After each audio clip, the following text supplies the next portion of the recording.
एक लड़की जो 7 फेरों के बंधन में बंधी, पति ने 7 जन्मों तक साथ निभाने की कस्में खाई। शादी के बाद उस दुल्हन के मन में प्यार के आसमान में परवाज भरने के सपने तैर रहे थे। वो अपने पति के साथ हनीमून पर गई, लेकिन हनीमून के वो 9 दिन उसने कैसे बिताए ये सुनकर आपका कलेजा कांप जाएगा। उस नर्क से छूटकर जब वो लड़की वापस दिल्ली आई तो उसने बताया कि जिस पति को उसने परमेश्वर मान लिया था वो उसे सिगरेट से जलाता था, उसे पीटता था, उसे शराब पीने पर मजबूर करता था। यकीन मानिए आज वो लड़की जब पूरी देश को अपने दर्द की दास्तां सुनाएगी तो इस पुरुष प्रधान समाज और 7 फेरों का ये जो पवित्र रिश्ता है इस पर भी कुछ सवाल जरूर उठेंगे। ताज्जुब की बात यह है कि जो लड़की 9 दिन तक बंद कमरे में सिसकती रही, पति की ज्यादती सहती रही, वो पढ़ी लिखी है, ऑफिस जाती है, इसीलिए आज आधी आबादी के पूरे हक की आवाज भी उठेगी। लेकिन सबसे पहले आपको सुनाते हैं उस दुल्हन की दर्दनाक कहानी।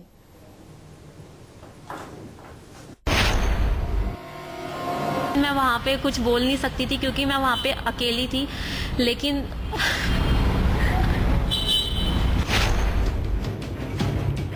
मेरे को जबरदस्ती ड्रिंक कराई, स्मोकिंग कराई, मेरी न्यूड अश्लील पिक्स खींची, वीडियो बनाई। मैं तेरे लिए क्लाइंट्स अरेंज करूंगा, तू उनको एंटरटेन करियो और मुझे सिर्फ पैसे से मतलब है। अब मेरे मम्मी पापा को सबसे बड़ी यही टेंशन है कि आगे अब मेरे से कौन तो मेरे से शादी करेगा। उसने जो मेरे साथ किया है वो उसके साथ होना चाहिए। सबसे पहले पुलिस का काम है उसको अरेस्ट करना, जो वो अब तक नहीं कर पाया। कल तक फक्र से दिल्ली की एक मल्टीनेशनल कंपनी में सॉफ्टवेयर इंजीनियर की नौकरी करने वाली इस लड़की के साथ इसके पति ने हनीमून पर हैवानियत का ऐसा खेल खेला कि आज ये दुनिया के सामने चेहरा छिपाने पर मजबूर है। उस तारीख को कोस रही है ये लड़की जब 7 फेरे लिए थे, 7 जन्मों तक साथ देने की कस्में खाई थी इसके पति ने। तारीख 29 नवंबर 2013। गुड़गांव की एक मल्टीनेशनल कंपनी में काम करने वाले प्रोजेक्ट मैनेजर पुनीत भारद्वाज की अरेंज मैरिज इस लड़की के साथ हुई। शादी के बाद पुनीत ने हनीमून का प्लान बनाया, पत्नी को बताया कि मालदीव जाना है, लेकिन एयरपोर्ट जाने पर पुनीत ने अचानक ये कहकर झटका दे दिया कि वो थाईलैंड जा रहे हैं। थाईलैंड पहुंचते ही पति का असली चेहरा सामने आ गया। जब हम लोग थाईलैंड पहुंच गए तो उसने मेरे साथ बहुत मार पिटाई की, गलत तरीके से। मैं आपको बता नहीं सकती, शब्दों में बयान नहीं कर सकती, इतना गंदे तरीके से उसने मेरे साथ बिहेव किया। आरोपों के मुताबिक थाईलैंड पहुंचते ही पुनीत के सिर पर जाने कौन सा फितूर सवार हो गया। हनीमून के दौरान 9 दिन तक वो अपनी पत्नी के साथ जानवरों से भी बदतर सलूक करता रहा। मेरे को जबरदस्ती ड्रिंक कराई, स्मोकिंग कराई, मेरी न्यूड अश्लील पिक्स खींची, वीडियो बनाई और बोला कि अगर तूने घर पे की बात किसी को भी बताई मार पिटाई वाली तो मैं ये सारी वीडियोस पिक्स जो है तेरी वो नेट पे डाल दूंगा। इतना ही नहीं, हनीमून के दौरान ही पुनीत ने अपनी पत्नी यानी इस महिला को जिस्म फरोशी के धंधे में भी धकेलने की धमकी दी।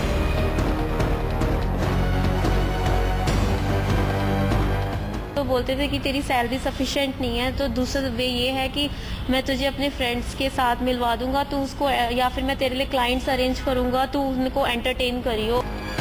डरी सहमी ये दुल्हन 9 दिन तक थाईलैंड में पति के जुल्म सहती रही। जब ये लौटकर दिल्ली आई तो मायके पहुंचते ही दर्द छलक गया। बेटी की आप बीती सुन घर वाले हैरान रह गए। उन्होंने फौरन पुलिस में इत्तला की, लेकिन दिल्ली पुलिस में खुद सब इंस्पेक्टर के पद पर तैनात पीड़िता के पिता का आरोप है कि इस केस की तफ्तीश संजीदगी से नहीं की गई। इसमें केस भी दर्ज हो रखा है और हमारी टीम्स जो एक्यूज्ड है उसको पूरी तरह से पकड़ने में प्रयासरत है और हमें उम्मीद है कि आज या कल में हम इसको जल्दी ही पकड़ लेंगे।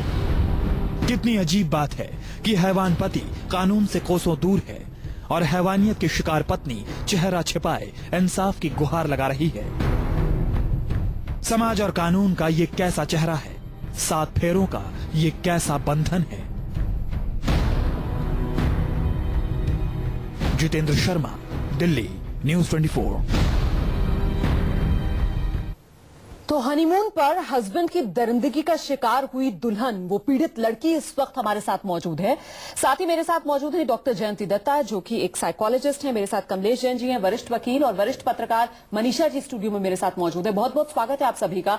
सबसे पहले मैं उस दुल्हन के पास जाऊंगी जिसने इतना दर्द सहा है। बताइए जरा आप दर्शकों को, क्या हुआ आपके साथ?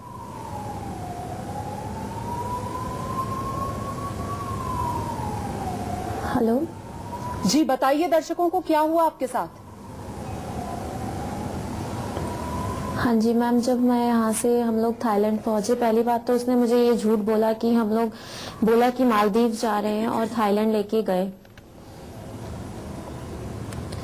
और उसके बाद वहां जाने के बाद जब थाईलैंड पहुंच गए तो इन्होंने मेरे साथ बहुत गलत बिहेव किया, मुझे गंदे तरीके से टॉर्चर करते थे, मेंटली फिजिकली टॉर्चर करते थे। लेकिन मैं जब पूछती थी कि मेरे साथ आप ऐसा बिहेव क्यों कर रहे हो, तो मुझे उसका रीजन नहीं बताते थे। वो बोलते थे कि तू मेरे लिए एक पपेट है, एक बॉडी है जिसको मैं जैसे चाहे यूज कर सकता हूँ।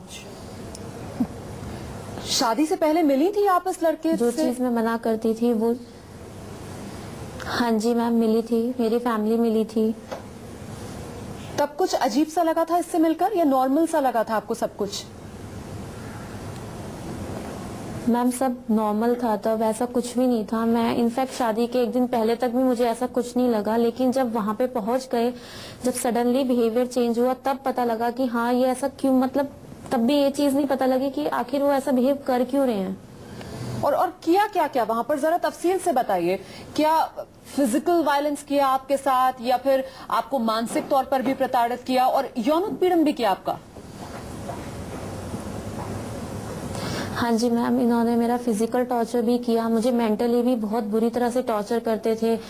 और मैम कुछ ऐसी चीजें हैं जो मैं कैमरे पे नहीं बोल सकती, वो चीज मेरे साथ की जाती थी। तो अब आप खुद ही समझ जाइए कि कितना गंदा बिहेवियर होगा कि मैं आपको ऑन एयर बता भी नहीं सकती हूँ। जी जी बिल्कुल। क्या ये जब इस तरह के बर्ताव आपसे करते थे तो वो नशे की हालात में होते थे, ड्रिंक करने के बाद करते थे? आप सुन पा रही हैं हमें? उनका एक्चुअली पता ही, मतलब जैसे वो बियर वगैरह लेते थे। हाँ जी बिल्कुल। तो दिन के वक्त भी आपसे ऐसा ही रवैया था? तो वो, हाँ जी मैम, दिन हो चाहे रात हो, उनको जब मतलब मेरे साथ वायलेंस करना होता था तो करना होता था। उनके ऊपर कुछ मतलब पता नहीं उनको क्या हो जाता था मैम, कि मैं खुद नहीं समझ पाती थी कि बंदा इतनी गंदे तरीके से किसी के साथ कैसे कर सकता है बिहेव। अच्छा एक बात और बताइए, आपकी शादी हुई उसके कितने दिन के बाद आप लोग हनीमून पर गए, और जिस वक्त आप दिल्ली में ही रुके हुए थे, तो यहाँ पर ससुराल में आपको कुछ अजीब सा महसूस हुआ, या बिल्कुल यहाँ पर बिल्कुल नॉर्मल, और एयरपोर्ट पहुंचने तक सब कुछ बिल्कुल नॉर्मल, और जैसे ही आप लोग लैंड किए थाईलैंड में, वहीं पर ये रवैया बदल गया इस आदमी का? हाँ जी मैम, तो थाईलैंड में हम लोग पहुंचे तभी इनका रवैया एकदम से चेंज हो गया। एयरपोर्ट पे भी मतलब पहले इन्होंने धीरे धीरे शुरू किया मेरे से गलत तरीके से बात करना, चलते चलते मेरा हाथ मतलब गंदे तरीके से मतलब उंगलियां मोड़ देनी। तो मैम मतलब चलिए ठीक है, वो भी अगर कोई बात पे बुरा लगता है, लेकिन जब हम लोग होटल पे पहुंचे तब तो इन्होंने सारी हदें पार कर दी। बात करना भी आप कह रही हैं? जब हम लोग यहाँ पे आए तो ये, जी जी बताइए, बात पूरी कीजिए। हाँ जी मैम, वहाँ पे पहुँचने के बाद तो इनका बिहेवियर इतनी गंदे तरीके से चेंज हो गया, मतलब मैं खुद नहीं जज कर पाई कि ये वही हैं जिनसे मतलब मेरी शादी हुई है। मुझे खुद नहीं समझ आया कि इन्होंने आखिर ऐसा किया तो किया क्यों, मतलब उसका रीजन मुझे आज तक नहीं पता लगा। ये रोमाना जी, मैं एक बात कहना चाहूंगी यहाँ पे, ये टिपिकल साइकोपैथिक पर्सनालिटी है। इस तरह के व्यक्तित्व में होता क्या है, जब वो अपने जाना पहचाना माहौल में होता है तो ये हरकतें वो दर्शाता नहीं है। जब उसको अकेलापन मिलता है, उसकी प्राइवेसी मिलती है, तब वो अपने आपे से बाहर हो जाता है, और इस तरह की दरिंदगी तुरंत आपको देखने में आता है, और उसमें कोई रीजन, कोई रैशनल, कोई वजह आप तलाशती रहे नहीं मिलेगा। क्योंकि जैसे ये बता रही हैं कि परिवार के साथ जब ये इंसान रहा तब तक ये ठीक रहा, जैसे ही इसको पता चला कि अब मेरे को कोई रोकने वाला नहीं, कोई टोकने वाला नहीं, मेरे को कोई देखने वाला नहीं, तब उसकी जो असली चेहरा है वो सामने आया। अमूमन ये लोग जब पब्लिक गैदरिंग में होते हैं तो बड़े ही सौम्य स्वभाव के, चुपचाप रहने वाले, रिजर्व टाइप के लगते हैं, लेकिन जैसे ही इनको मौका मिलता है हदों को पार करने वाली दरिंदगी आपको देखने को मिलती है। जिस तरह की हैवानियत इसने करी है इस बच्ची के साथ, तो मेरे ख्याल से ये बंदा जो है, हो सकता है इस तरह का आचरण उसने पहले भी कहीं पे किया होना होगा, क्योंकि this is not the first time he is doing it. एक औरत को ये कहना कि तुम मेरे लिए पपेट हो और मैं जो मर्जी करूंगा, सिगरेट से जलाना, बिल्कुल टिपिकल साइकोपैथिक टेंडेंसी है, और इनमें एक सैडिस्ट मेंटालिटी जो है वो आपको अमूमन देखने को मिलती है। मैं इस पहलू पर विस्तार से आपसे चर्चा करूंगी। फिलहाल ये पीड़ित लड़की हमारे साथ मौजूद है। जरा बताइए आप दर्शकों को, क्योंकि कुछ ऐसी भी खबर है कि इस लड़के का घर, मतलब जो आपका मायका है और आपका ससुराल है, वो शायद बहुत पास पास है, तो क्या फैमिली फ्रेंड्स ही थे? पहले से आप लोग इनके परिवार को जानते हैं? इस लड़के के परिवार में और कौन कौन है? और पहले जब आप मिलती थी इस लड़के से तो किस तरीके की बातचीत होती थी आपकी इससे? मैम, ये बिल्कुल सही है कि हम लोगों की फैमिली बहुत पास पास में रहती है। हम लोग एक ही स्ट्रीट में रहते हैं, लेकिन मैम इन लोगों का बिहेवियर पहले भी, हम लोग ज्यादा, मतलब वो लोग भी रिजर्व हैं और हम लोग भी, मतलब ज्यादा नहीं बातचीत होती थी। लेकिन हाँ, इतना है कि जैसे पापा मम्मी निकले तो मंदिर जाते हुए नमस्ते वगैरह हो गई, या फिर इस तरीके से बस होती थी, हाय हेलो, इतना सीमित था कि कभी दिख गए तो ठीक है। उसके बाद मेरे जो ससुर जी हैं, उन्होंने मेरी मम्मी से, मेरे पापा से रिश्ता मांगा, मेरा उनकी तरफ से ही रिश्ता मांगा हुआ था। तो और मैम रही बात पहले मिलने की, तो हम लोग दो तीन बार मुश्किल से मिले होंगे, और वो भी ज्यादा टाइम के लिए नहीं, जैसे ऑफिस से कभी लेकर मेरे को पिक करना, इस तरह से मिले थे 2-3 बार। लेकिन मैम बिल्कुल नॉर्मल था, ऐसा कुछ भी नहीं था, हम लोग ज्यादा बात भी नहीं करते थे, मतलब इस तरीके से नहीं था मैम, बिल्कुल नॉर्मल ही था सब कुछ। बिल्कुल मैं समझ रही हूँ आपकी हालत, और क्योंकि समझ पा रही हूँ मैं मनीषा, शायद इस वजह से मुझे थोड़ा डर सा भी लग रहा है, क्योंकि इस लड़की के बारे में आप देखिए, ये पढ़ी लिखी लड़की है, नौकरी पेशा लड़की है, माँ बाप ने लड़का चुना, लड़का भी आस पड़ोस का ही रहने वाला, कि परिवार को भी जानते हैं, उनसे मिलते जुलते हैं, मतलब ये तो किसी के साथ भी हो सकता है ना, कल को मेरे पड़ोस में रहने वाले किसी के साथ हो सकता है, हमारे घर में किसी के साथ हो सकता है, किसी के साथ भी हो सकता है। आप समझ ही नहीं पा रहे, क्योंकि बाहर से देखने में बिल्कुल सब कुछ सामान्य है, और देखिए कैसा रंग बदल दिया एकदम। रमुना सॉरी, मैं ये मान रही हूँ कि रंग नहीं बदल दिया, पुरुषों की बहुत ज्यादा ऐसी प्रवृत्तियां हैं जो ये लड़की हिम्मत कर रही है, औरतें नहीं कर पाती हैं। इसने 9 दिन में की, वो 9 साल में नहीं कर पाती हैं। डॉक्टर दत्ता जो कह रही हैं वो पर्सनालिटी डिसऑर्डर हो सकता है, लेकिन हमारे यहाँ के पुरुषों में इस तरह की टेंडेंसी पहले भी थी और आज भी है।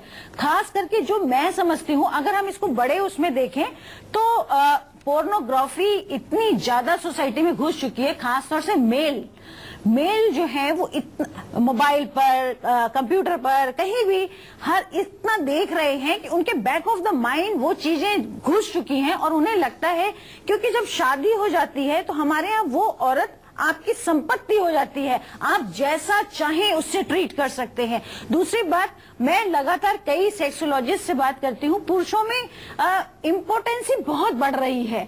उसका भी एक रीजन है, उन्हें ऐसा लगता है कि जब वो इस तरह से आक्रामक होंगे तो उनकी पोटेंशियल बढ़ेगी, वो शायद अपनी मर्दानगी ज्यादा दिखा पाएंगे, और जब ये बात आपके मन में बैठ गई हो तो आप कुछ भी नहीं कर सकते हैं। यहाँ पर इसने साहस किया, इसके परिवार ने इसका साथ दिया, तो ये बोल रही है। मैं खुद ऐसी औरतों को जानती हूँ जिनका 25-30 साल का वैवाहिक जीवन है और वो अपने पति के बिस्तर पर इस तरह की क्रूरता सहती आ रही हैं। कमलेश जैन जी हमारे साथ मौजूद है, तो कोर्ट में शायद आए दिन इस तरीके के केसेस देखती होंगी। कमलेश जैन जी, क्या यही हकीकत है कि शादी के बाद पुरुष ये समझने लगता है कि जिससे उसने शादी की है, जो बीवी है उसकी, वो दरअसल बीवी नहीं है, वो एक तरीके से उसकी गुलाम है, जिसके जिस्म पर, जिसकी जिंदगी पर पूरी तरीके से वो कंट्रोल करना चाहता है? क्या ये पावर गेम है पुरुष के दिमाग में जो चलता है? हाँ, बिल्कुल सच है। कानून भी, जो कानून बनाने वाले हैं वो भी ये सोचते हैं, इसीलिए जो मैट्रिमोनियल रेप्स होते हैं उनको वो रेप नहीं मानते हैं, उसको अभी तक ऑफेंस नहीं बनाया गया है।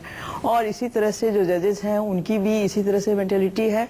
आपको जान करके आश्चर्य होगा कि एक रेस्टिट्यूशन ऑफ कंजुगल राइट्स एक ऐसा लॉ है जो बहुत पहले ब्रिटिशर्स ने हमारे सिर पे थोप दिया था, ब्रिटेन में उसको हटा दिया गया। ये कहा गया कि अब हमारी जो औरतें हैं वो बहुत इनलाइटेंड हो चुकी हैं और ये गुलामी वाली चीज नहीं चलेगी। लेकिन हिंदुस्तान के सुप्रीम कोर्ट ने कहा कि नहीं, अभी भी इसको चलना चाहिए। यदि हम घरों में घुसेंगे तो ये वैसा ही होगा जैसे चाइना शॉप में किसी बुल को घुसा दिया जाए, यानी घर तहस नहस हो जाएगा।